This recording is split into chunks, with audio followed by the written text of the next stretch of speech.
이게 5월 15일에 첫 제보가 왔었는데 연이어서 5월 24일쯤에 또 오더라고요.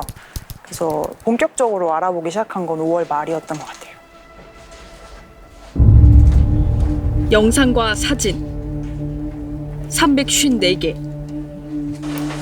화면 안에 갇힌 듯한 아이들 모습이 언뜻 보였습니다. 여러 개가 사진 몇 개, 뭐 영상 몇 개, 또 거기 영상 위에 뭐 어떤 방을 홍보하는 문구랑 같이 이렇게 오더라고요. 이제 누가 봐도 그건 좀 이상한데? 이거 뭐지? 라고 생각했고. 말로만 듣던 성착취물이었습니다. 아, 이게 그 N번방에 나왔던 그런 자료들이구나. 아, 이 영상을 좀 들여다볼 필요가 있겠다라고 생각을 해서 사진을 몇 개를 이제 봤는데 아버지로 추정되는 목소리가 아이를 부르더라고요. 뭐뭐야 하면니까 애가 이제 눈이 너무 놀래서 이제 영상을 끄고 가는 그런 장면이었는데 아, 부모님이 바깥에 있는데도 범죄자가 집안에 들어와 있지 않은데도 이렇게 성범죄는 일어날 수 있구나. 영상과 사진은 마치 라벨을 붙인 듯이 같은 점이 있었습니다. 아이들 몸에 삐뚤빼뚤 새겨져 있는 글자들. 그중 하나같이 이 단어를 썼습니다. L 주인님.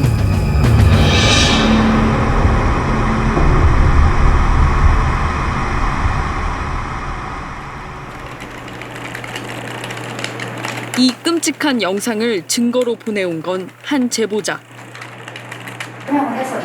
그는 한 성착취범을 이야기했습니다. 취재팀은 그를 L이라고 부르기로 했습니다. 제보자는 L을 이렇게 소개했습니다. 박사, 갓갓보다 악랄하다. 이 끔찍한 영상은 극히 일부이며 이런 미성년 피해자가 4명 이상 더 있다. 누구누구 잘 부탁드립니다. 주인님 이런 식으로 말을 하기 때문에 누가 봐도 그거는 이거는 불법적으로 폭력적으로 만들어진 성착취물이다. 이렇게 한 번에 다들 알아보실 수 있을 거라고 생각합니다. 그래서 취재를 이제 하기로 했군요. 네. 그런데 이따금 대답하던 제보자가 어느 날 완전히 사라졌습니다. 경찰이 아예 이 사람을 직접적으로 만나는 게 좋다고 해서 저한테 부탁을 했는데 이분은 그 이후로 응답이 없으셨습니다. N번방 범죄자들보다 악랄하다는 L. 그를 추적하기 위해 취재팀은 텔레그램 현장으로 직접 들어가야 했습니다.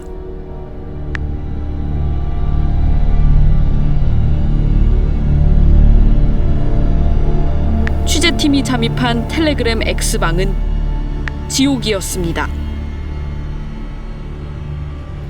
이 방에 모인 이들 4,000명. 친구, 여자친구, 엄마까지.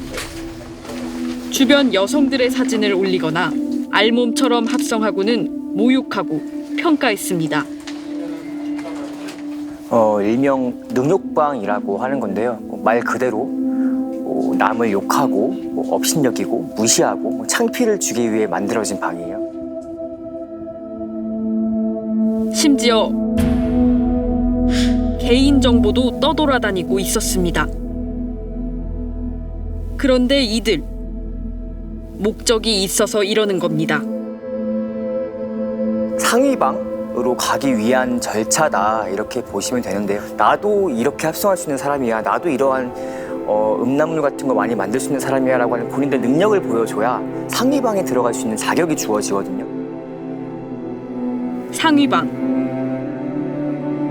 바로 L의 방에 진입하려는 겁니다. L의 자료를 보려면 대화를 수백 개 올리고 합성 사진을 공유하는 열정을 보여야 했습니다. 상위방, 그 위 VIP방. 한 단계씩 열정을 팔아 올라갈수록 L이 제작한 더 높은 수위의 영상, 더 자극적인 사진을 볼 수 있다고 했습니다. 법이 강제적이고 계획적이라고 설명했습니다. 국민의 알 권리와 범죄 방송에서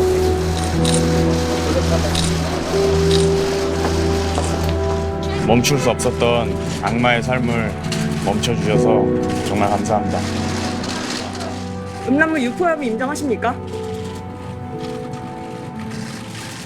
여기서 N번방과는 다른 지점이 보였습니다.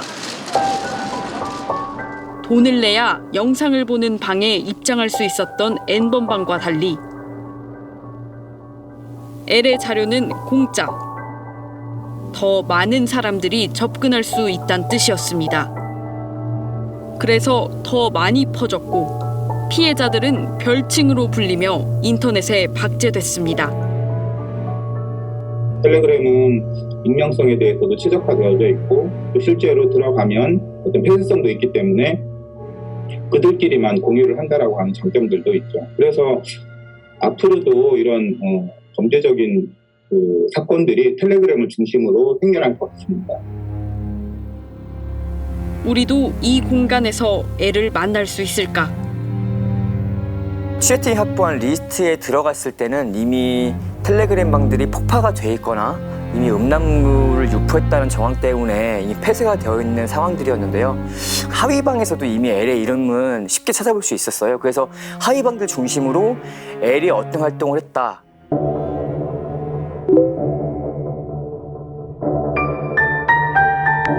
당신의 개인정보와 사진들이 유포되고 있습니다. A씨는 갑자기 이런 메시지를 받았습니다. 보낸 사람 이름은 여성. 언니 같았습니다. 그 언니는 SNS에 올렸던 사진을 누군가 나쁜 용도로 돌리고 있다고 알려줬습니다.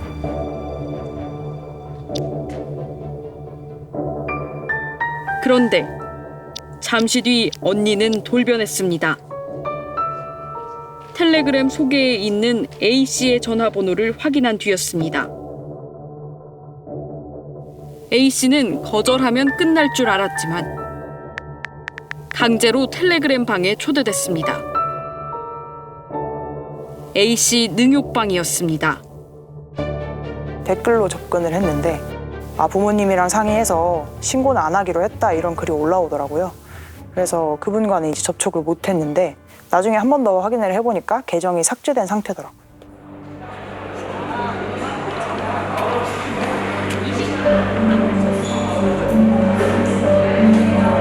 그때 우리는 추적단 불꽃 출신 원은지 에디터를 만났습니다. N번방에 잠입해 범죄자들을 잡아낸 주인공입니다. 이제 네이버 저희 공식 메일이 있었어요. 이제 안녕하세요라고 인사 메시지를 보내셨어요. 이분이 어떤 일로 연락을 하셨을까?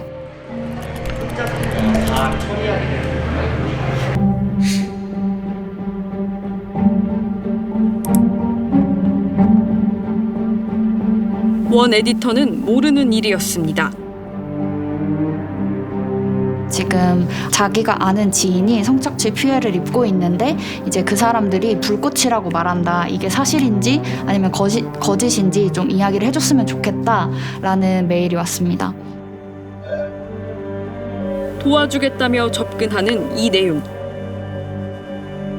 우리가 아는 A씨가 당한 피해와 비슷해 보였습니다. 내용과 텔레그램 계정을 대조해봤습니다. 가해자는 같은 인물, 바로 L이었습니다. 하면은 이제 안 좋은 너의 개인 정보를 다 알고 있다 이런 식으로 협박을 하면서 B씨는 밤 9시부터 새벽 5시까지 L의 감옥에 갇혔습니다. 내가 아는 남자 노예가 있는데 걔 시켜가지고 너네 집에 찾아가게 하겠다. 아니면 너 신상 다 뿌려버리겠다. 1분 사이 88개의 메시지가 쏟아지기도 했습니다. B씨는 그 메시지 사이에서 또 다른 피해자들을 보게 됐습니다. 그래서 피해자들의 사진을 보여주면서 이런 식으로 너가 해라라고 했고요. 제가 언뜻 사진으로 본 것만 해도 3명에서 4명은 돼 보였어요. 이들까지 취재팀이 확인한 피해자만 6명. 모두 미성년자였습니다.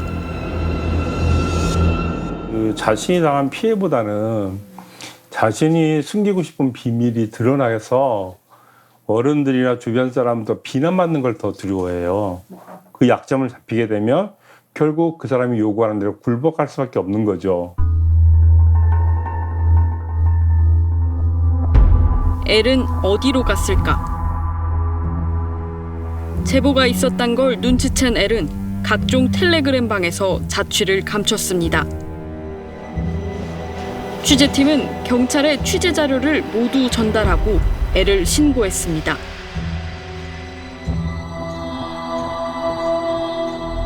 엘은 나를 못 잡을 것이라고 장담했습니다. 정말 그럴까요? 저희가 국제공조를 요청 통해서 이제 그런 단서들을 확보를 하고 있는데 텔레그램의 경우는 유독 저희가 이제 협조할 수 있는 창구가 없습니다. 그렇기 때문에 우리 경찰관들도 피의자들이 남겨놓은 그 연락처, 텔레그램 아이디 같은 걸 이용해서 연락을 취하고 이후 저희 경찰이 가지고 있는 수사 기법으로 피의자들을 추적 검거하고 있습니다. 취재팀은 미성년자와 성착취물이라는 키워드가 들어간 판결문을 검색해봤습니다. 2년간 140건의 범죄가 있었습니다. 또 다른 엘들도 더 교묘하게, 더 악랄하게 피해자들에게 접근했지만 잡혔습니다. 결국에 이게 좀 전쟁이거든요. 그 범죄자들은 조금 더 교묘하고 은밀하고 또 이제 쉽게 어쨌든 접근하는 방법들을 쓰게 될 것이고 이런 것들을 피해자들은 계속 더 쉽게 당할 것이기 때문에 이런 부분들을 좀 찾아내서 차단을 좀 하는 게 이 범죄자들을 예방하는 이런 방법이 될 수 있겠습니다. KBS는 오늘부터 독버섯처럼 번지는 또 다른 N번방들을 고발합니다. 엘이 활동했던 이른바 엘 보도 뒤 곳에서 수도 없이 열리고 텔레그램 방은 어떻게 됐을까? 하지만 유통 수법이 달랐습니다. 이제는 못 보는 거냐며 아쉬워하기도 하는 가담자들. 편하지 않았습니다. 하지만 딱 한 명. 엘은 급히 텔레그램에서 탈퇴했습니다. 몇 개월간 취재팀이 쫓았지만 흔적만 남겼던 엘. 엘은 잡힐 것 같습니다. 네, 잡아야 하고요. 연대만 열심히 해주셔도 충분히 잡힐 거라고 생각합니다. 이제 대한민국이 그를 쫓고 있습니다.